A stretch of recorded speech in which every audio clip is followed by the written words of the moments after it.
사도신경으로 우리들의 신앙을 고백하겠습니다. 전능하사 천지를 만드신 하나님 아버지를 내가 믿사오며 그 외아들 우리 주 예수 그리스도를 믿사오니 이는 성령으로 잉태하사 동정녀 마리아에게 나시고 본디오 빌라도에게 고난을 받으사 십자가에 못 박혀 죽으시고 장사한 지 사흘 만에 죽은 자 가운데서 다시 살아나시며 하늘에 오르사 전능하신 하나님 우편에 앉아 계시다가 저리로서 산자와 죽은 자를 심판하러 오시리라.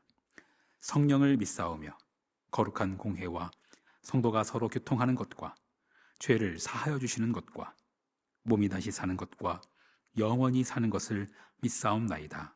아멘.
이 시간 우리에게 주신 하나님의 말씀 미가서 5장 1절로 15절 말씀입니다.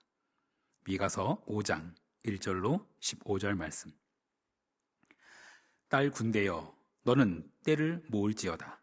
그들이 우리를 애워쌌으니 막대기로 이스라엘 재판자의 뺨을 치리로다. 베들레헴 에브라다야 너는 유다 족속 중에 작을지라도 이스라엘을 다스릴 자가 내게서 내게로 나올 것이라. 그의 근본은 상고에 영원에 있느니라. 그러므로 여인이 해산하기까지 그들을 붙여두시겠고 그 후에는 그의 형제 가운데 남은 자가 이스라엘 자손에게로 돌아오리니 그가 여호와의 능력과 그의 하나님 여호와의 이름의 위엄을 의지하고 서서 목축하니 그들이 거주할 것이라. 이제 그가 창대하여 땅끝까지 미치리라. 이 사람은 평강이 될 것이라. 아수르 사람이 우리 땅에 들어와서 우리 궁들을 밟을 때에는 우리가 7 목자와 8 군왕을 일으켜 그를 치리니 그들이 칼로 아수르 땅을 황폐하게 하며 니므롯 땅 어귀를 황폐하게 하리라. 아수르 사람이 우리 땅에 들어와서 우리 지경을 밟을 때에는 그가 우리를 그에게서 건져내리라. 야곱의 남은 자는 많은 백성 가운데 있으리니 그들은 여호와께로부터 내리는 이슬 같고 풀 위에 내리는 단비 같아서 사람을 기다리지 아니하며 인생을 기다리지 아니할 것이며 야곱의 남은 자는 여러 나라 가운데와 많은 백성 가운데 있으리니 그들은 수풀의 짐승들 중에 사자 같고 양떼 중에 젊은 사자 같아서 만일 그가 지나간즉 밟고 찢으리니 능히 구원할 자가 없을 것이라. 내 손이 내 대적들 위에 들려서 내 모든 원수를 진멸하기를 바라노라. 여호와께서 이르시되 그날에 이르러는 내가 내 군마를 내 가운데에서 멸절하며 내 병거를 부수며 내 땅의 성읍들을 멸하며 내 모든 견고한 성을 무너뜨릴 것이며 내가 또 복수를 내 손에서 끊으리니 내가 다시는 점쟁이가 없게 될 것이며 내가 내게 새긴 우상과 주상을 너희 가운데에서 멸절하리니 내가 내 손으로 만든 것을 다시는 섬기지 아니하리라. 내가 또 내 아세라 목상을 너희 가운데에서 빼버리고 내 성읍들을 멸할 것이며 내가 또 진노와 분노로 순종하지 아니한 나라에 갚으리라 하셨느니라. 아멘. 잠시 기도하겠습니다. 만유의 주제, 존귀하신 예수, 사람이 되신 하나님, 나 사모하여 영원히 섬길 내 영광 되신 주로다. 하나님 아버지, 영원부터 계셨던 영원하신 주님께서 이 땅의 아픔 한가운데 오셨음을 다시금 기억합니다. 우리는 예배를 드리면서도 때로는 정의를 외면했고 신앙을 말하면서도 때로는 인애를 놓쳤으며 주님과 동행하기보다 우리의 길을 고집해 왔음을 고백합니다. 주님, 오늘 이 성탄의 때에 우리의 마음을 다시 베들레헴으로 이끌어 주시고 주님이 머무르시기에 합당한 삶으로 새롭게 하여 주옵소서. 선하신 예수 그리스도의 이름으로 기도합니다. 아멘. 메리 크리스마스. 성탄절입니다. 성탄절. 성탄절이 가까울수록 해마다 듣던 익숙한 이야기들을 다시 듣게 됩니다. 그 중에는 얼핏 보면은 낭만적인 것 같아 보이는 그런 이야기도 있습니다. 그러나 성탄의 메시지는 결코 낭만적인 이야기로만 시작되지는 않습니다. 성탄 이야기의 출발점, 그곳에는 제국의 압박, 사회의 붕괴, 이런 암울한 이야기도 있습니다. 그리고 그 가운데에서 하나님의 침묵을 견디던 사람들의 이야기도 있습니다.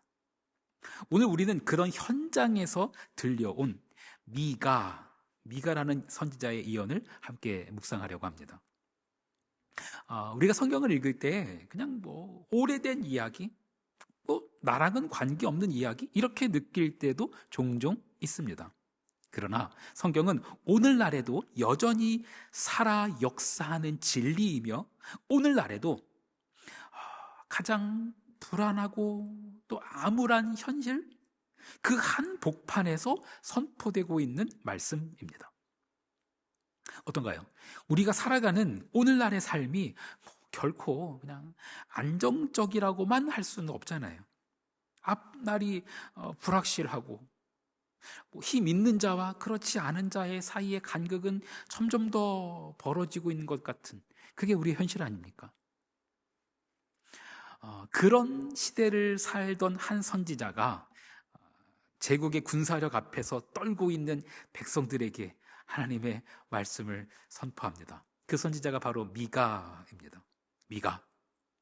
미가의 활동 시기는 대략 기원전 740년에서 700년 요 사이로 봅니다. 그런데 요 시기가 고대 근동의 질서 전체가 요동치던 격변기였습니다. BC 722년 북왕국 이스라엘의 수도 그 사마리아가 아수르에 의해서 함락됩니다. BC 701년에는 그 아수르 왕 사네립이 유다를 침공해서 예루살렘을 포위합니다. 미가라는 선지자는 이 두 사건 전후를 모두 목격한 선지자예요. 그래서 하나님의 말씀을 선포하고 있는 이 미가의 메시지는 그냥 추상적인 그냥 종교 언어 그런 게 아니라 그 아수르의 군사력 앞에 떨고 있는 풍전등화와 같은 그 현실 속에서 선포된 생생하고도 처절한 메시지입니다. 하나님의 심판을 앞두고 미가 선지자가 고발하고 있는 백성들의 죄, 그것은 개인의 사소한 일탈, 그런 게 아니라 아주 구조적인 불의였습니다. 미가서 2장에 보면은 남의 밭을 빼앗고 남의 집을 빼앗고 남의 산업을 강탈하는 그런 묘사가 등장합니다. 당시 유다 사회가 그랬어요. 어떤 소수의 권력층이 재판까지 장악하여서 소작농들의 땅을 합법적으로 빼앗았습니다. 율법에 따르면 토지는 하나님의 기업이에요. 가난한 자의 땅은 보호되어야 해요. 그러나 현실에서는 오히려 법이라는 것이 수탈의 도구가 되어버렸습니다. 예루살렘 성전? 그것은 하나님의 정의와 공의를 실현하는 장소가 아니라 착취와 강탈의 현장이 되고 말았어요. 그런데도 그들은 여전히 그 성전에서 제사하면서 하나님이 우리를 보호해 주신다고 그렇게 믿고 있었어요. 하나님은 그 모습을 가증히 여기셨습니다. 그래서 이렇게 외치십니다. 미가서 3장 12절 말씀. 이러므로 너희로 말미암아 시온은 갈아엎은 밭이 되고 예루살렘은 무더기가 되고 성전에 사는 수풀의 높은 곳이 되리라. 네, 이것은 그 유다 사회에 퍼져 있던 헛된 믿음. 이 시온은 절대 무너지지 않는다. 이 예루살렘 성전은 절대 무너지지 않는다. 그런 헛된 믿음에 대한 경고였어요. 하나님 나라의 정의와 공의가 없는 성전, 그건 안전하지 않아요. 하나님은 그런 성전 지키지 않으십니다. 하나님께서는 권력의 도구가 되어버린 예배, 수탈의 현장이 되어버린 성전, 그것을 가증히 여기셨습니다. 그러나 미가 선지자의 메시지는 그냥 파괴의 예언으로 끝나지 않습니다. 미가를 통한 하나님의 예언은 동시에 회복을 예언합니다. 미가서 4장 8절. 너 양떼의 망대요 딸 시온의 산이요 이전 권능 곧 딸 예루살렘의 나라가 내게로 돌아오리라. 나라가 내게로 돌아오리라. 이러한 회복, 이 회복은 예수 그리스도를 통하여 성취될 것입니다. 이것이 우리가 성탄절에 미가서를 읽고 묵상하고 있는 이유예요. 미가 선지자는 오실 메시아, 그 예수 그리스도를 이렇게 소개합니다. 오늘 본문이죠. 미가서 5장 2절 말씀. 베들레헴 에브라다야, 너는 유다 족속 중에 작을지라도 이스라엘을 다스릴 자가 내게서 내게로 나올 것이라. 그의 근본은 상고에 영원에 있느니라. 네, 베들레헴이라는 장소도 무척 중요합니다. 아주 깊은 의미가 담겨 있는 장소입니다. 그렇지만 오늘은 그의 근본은 상고에 영원에 있느니라. 여기에 담긴 의미를 좀 살펴보고자 합니다. 이 메시지는 단순히 상고 오래되었다, 전통적인 그 다윗 왕조의 계승자다, 옛 언약의 계승자다, 이런 정도의 메시지를 뛰어넘는 것입니다. 그의 근본은 상고에 영원에 있느니라. 이것은 오실 메시아, 그분이 시간 안에 태어났지만 그의 존재가 시간에 제한되지 않는다라는 거예요. 그는 피조물로 오셨지만 피조물이 아니라 창조주시라는 거예요. 모두의 온전한 구원을 수행하실 수 있는 초월적 존재이시고, 그의 구원은 단순히 일시적인 회복이 아니라 영원한 구속이다라는 메시지예요. 그분은 영원부터 영원토록 존재하시는 분이시다라는 메시지입니다. 이 예언이 신약에서 그대로 이루어집니다. 요한복음 1장 1절 말씀, 태초에 말씀이 계시니라. 골로새서 1장 17절, 그가 만물보다 먼저 계시고, 요한계시록 1장 8절, 나는 알파와 오메가요 전능한 자라. 네, 이 말씀, 그의 근본은 상고의 영원에 있느니라. 이 문장이 신약에서 이렇게 이루어져요. 성육신, 인간의 몸을 입고 이 땅에 오신 예수 그리스도, 그 성탄의 의미를 선포하는 겁니다. 초부터 계셨던 말씀, 육신이 되어서 오신 하나님, 만물보다 먼저 계셨던 분, 창조주 하나님, 알파요 오메가이시며 전능하신 분, 그의 근본은 상고의 영혼에 있는 바로 그분이 이 땅에 오셨어요. 참된 구원자, 메시아를 갈망하는 그 땅에 그분이 오셨어요. 미가서를 읽고 있는 이들, 미가서가 선포되고 있던 그 당시 유다 땅, 그들은 메시아를 갈망했을까요? 미가가 활동하던 시기, 그때 성전에서는 여러 제사가 행해졌습니다. 종교활동이 활발했던 시기입니다. 각종 절기가 지켜지고 있었습니다. 제사를 통해서 많은 제물이 드려졌습니다. 그런데 미가는 바로 그 종교 행위를 문제 삼습니다. 미가서 6장으로 넘어가면은 미가가 사람들에게 그렇게 묻습니다. 내가 무엇을 가지고 여호와께 나아갈까? 번제물, 수천의 양. 이에 대해서 미가는 아주 단호하게 이렇게 대답합니다. 미가서 6장 8절. 사람아, 주께서 선한 것이 무엇임을 내게 보이셨나니 여호와께서 내게 구하시는 것은 오직 정의를 행하며 인자를 사랑하며 겸손하게 내 하나님과 함께 행하는 것이 아니냐. 이 구절은 참 놀라운 말씀입니다. 미가서의 핵심일 뿐 아니라 구약 전체의 그 예언을 압축한 문장이라고도 할 수 있습니다. 미가 선지자에게 있어서 예배란 성전 안에서 제단 앞에서 거기에서 끝나는 행위가 아니라 사회 속에서, 우리들의 일상의 삶 속에서 정의와 인애로 드러나는 것입니다. 메시아는 그것을 위해 오신 분이라고 외치고 있습니다. 성탄은 단순히 아기 예수의 탄생만을 기념하는 절기가 아닙니다. 성탄은 영원부터 계셨던 하나님, 그 하나님께서 이 땅의 아픔과 불의와 절망 그 한가운데로 직접 들어오신 사건입니다. 그분은 베들레헴에서 태어나셨고 지금도 여전히 정의와 인애와 겸손의 길을 따라 걷는 자들, 그들 가운데 계십니다.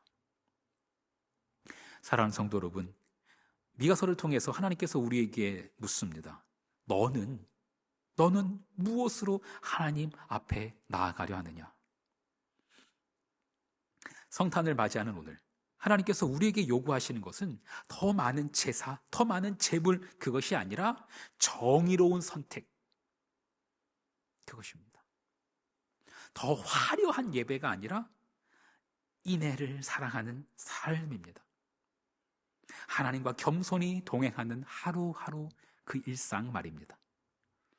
성탄은 우리가 예수 그리스도를 맞이하는 날, 그것을 넘어서서 이미 우리 가운데 와 계신 그 예수님을 다시금 깨닫는 날입니다.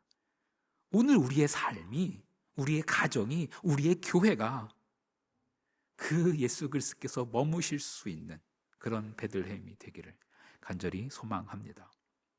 주기도문 하시겠습니다. 하늘에 계신 우리 아버지여, 이름이 거룩히 여김을 받으시오며 나라가 임하시오며 뜻이 하늘에서 이루어진 것 같이 땅에서도 이루어지이다. 오늘 우리에게 일용할 양식을 주시옵고 우리가 우리에게 죄 지은 자를 사하여 준 것 같이 우리 죄를 사하여 주시옵고 우리를 시험에 들게 하지 마시옵고 다만 악에서 구하시옵소서. 나라와 권세와 영광이 아버지께 영원히 있사옵나이다. 아멘.